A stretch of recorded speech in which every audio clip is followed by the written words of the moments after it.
Hi and welcome. You know, it's been a long time since I've read to you The Science of Getting Rich. We've talked about the importance of chapters 4, 14, and 7 and reading them daily for 30 days at least in that order. And it's been a really long time since I've done that. So today, I want to share this with you. The Science of Getting Rich. And this is chapter 4. And the title, The First Principle in the Science of Getting Rich. Thought is the only power which can produce tangible riches from the formless substance. The stuff from which all things are made is a substance which thinks, and a thought of form in the substance produces the form. Original substance moves according to its thoughts. Every form and process you see in nature is the visible expression of a thought in original substance. As the formless stuff thinks of a form, it takes that form. As it thinks of a motion, it makes that motion. That is the way all things are created. We live in a thought world, which is part of a thought universe. The thought of a moving universe extended throughout formless substance, and the thinking stuff moving according to that thought took the form of systems of planets and maintains that form. Thinking substance takes the form of its thought and moves according to the thought. Holding the idea of a circling system of suns and worlds, it takes the form of these bodies and moves them as it thinks. Thinking the form of a slow-growing oak tree, it moves accordingly and produces the tree, though centuries may be required to do the work. In creating, the formless seems to move according to the lines of motion it has established. The thought of an oak tree does not cause the instant formation of a full-grown tree, but it does start in motion the forces which will produce the tree along established lines of growth.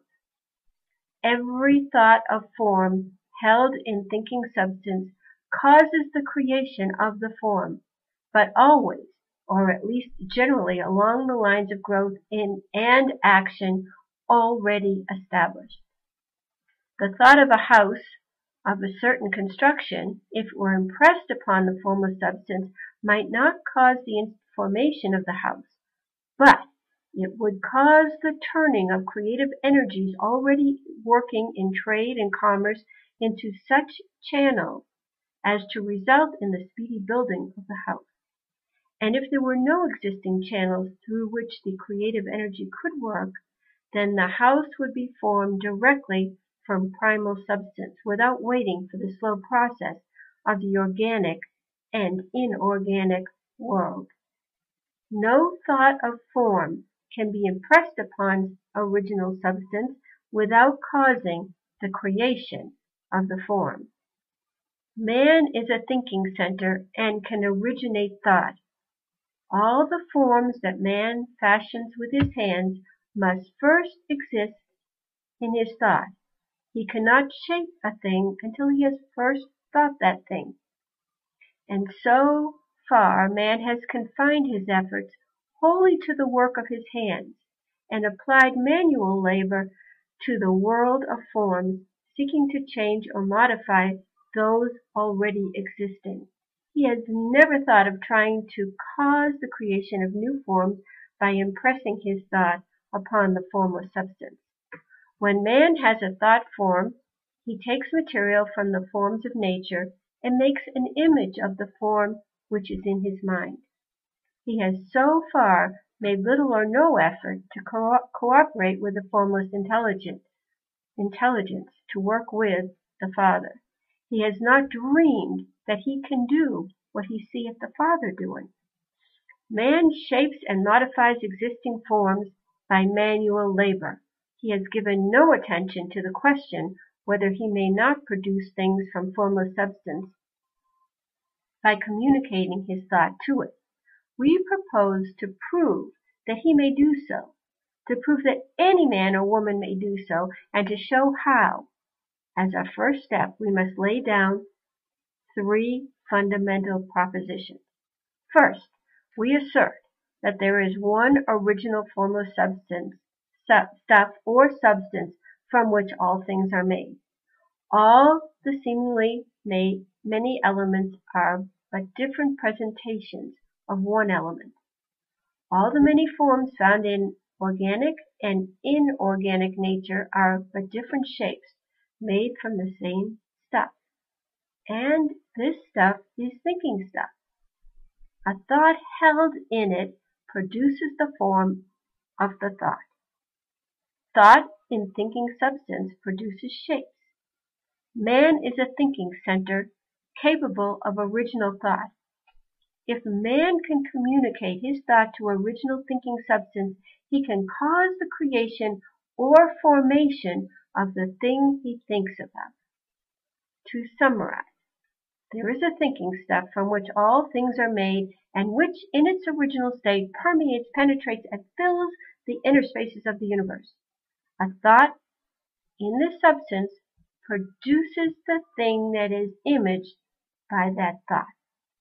Man can form things in his thought, and by impressing his thought upon formless substance, can cause the thing he thinks about to be created. It may be asked if I can prove these statements, and without going into details, I answer that I can do so by both logic and experience. Reasoning back from the phenomena of form and thought, I come to one original thinking substance, and reasoning forward from this thinking substance, I come to man's power to cause the formation of the thing he thinks about. And by experiment, I find the reasoning true, and this is my strongest proof. If one man who reads this book gets rich by doing what it tells him to do, then it is evidence in support of my claim. But if every man who does what it tells him to do gets rich, then it is proof positive until someone goes through the process and fails. The theory is true until the process fails, and this process will not fail. For every man who does exactly what this book tells him to do will get rich. I have said that man will get rich by doing things in a certain way, and in order to do so, men must be able to think in a certain way. A man's way of doing things is the direct result of the way he thinks about things. To do things in a way you want to do them, you will have to acquire the ability to think the way you want to think, and this is the first step toward getting rich. To think what you want to think is to think truth, regardless of appearances. Every man has the natural and inherent power to think what he wants to think, but it requires far more effort to do so than it does to think the thoughts which are suggested by appearances. To think according to the appearance is easy.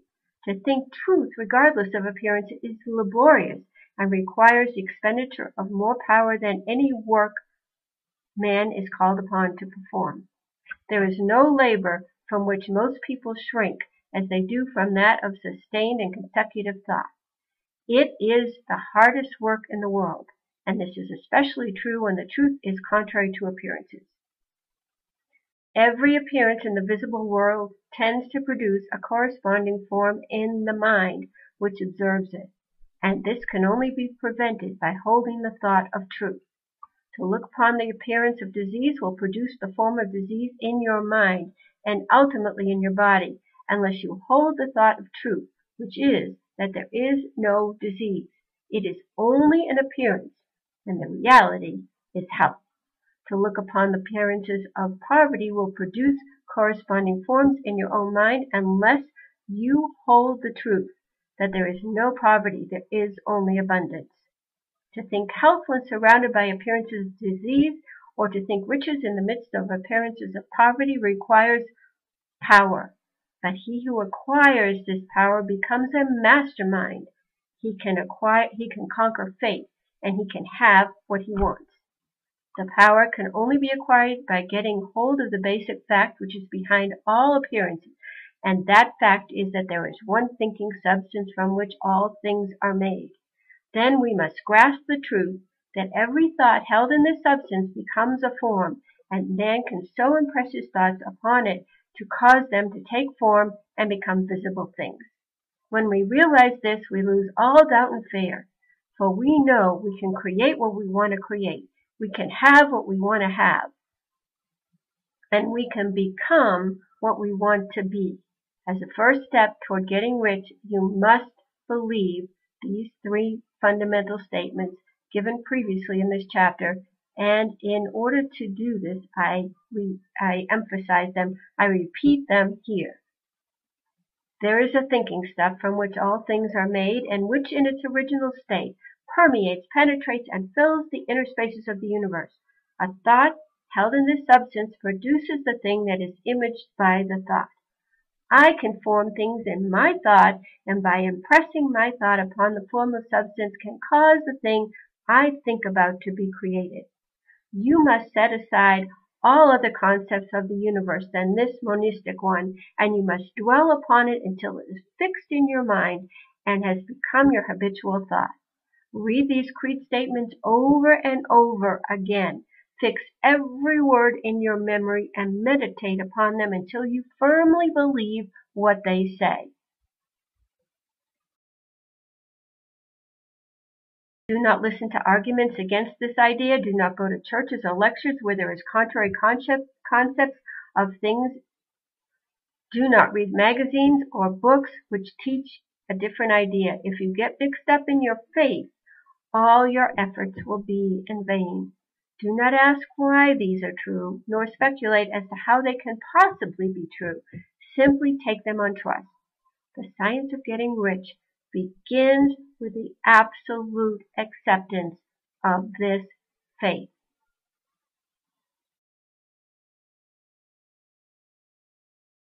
There you have it, Chapter 4. In the next lesson, I will give you Chapter 14. Until next time, this is Jan Payne empowering you to attract incredible possibilities.